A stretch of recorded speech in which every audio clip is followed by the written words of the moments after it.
typically po, ang average projects ng DPWH ay umaabot ng mahigit 20,000 projects.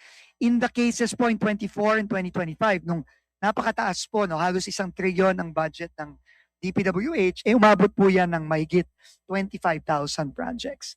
Ngayon po, talaga pong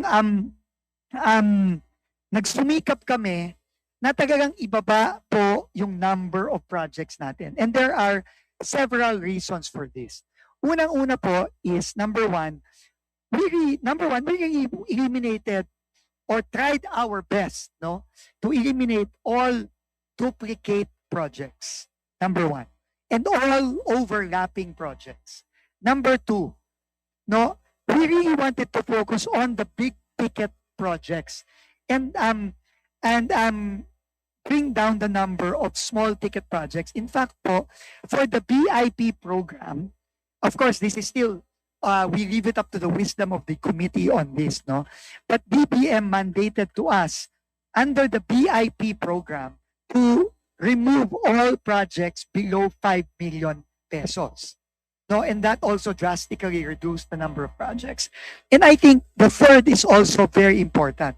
Alam niyo po, Mr. Chairman, honorable members, nung pumasok ako sa DPWH, isa po sa mga unang tinanong ko sa ating mga implementing offices is, ano ba ang ideal number of projects na dapat ini-implement ng ating mga implementation offices, yung ating pong mga district engineers and regional directors.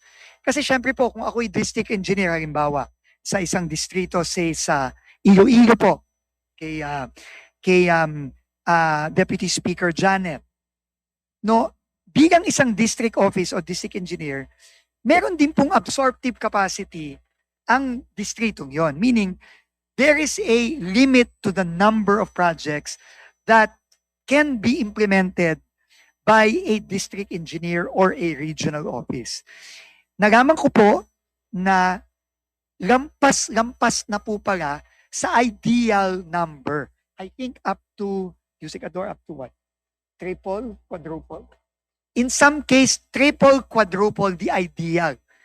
Kunyari po, ang ideal po na ini-implement lang ng isang district engineering office ay, sabihin natin, 100 proyekto lang, umaabot na po ng times 3, times 4.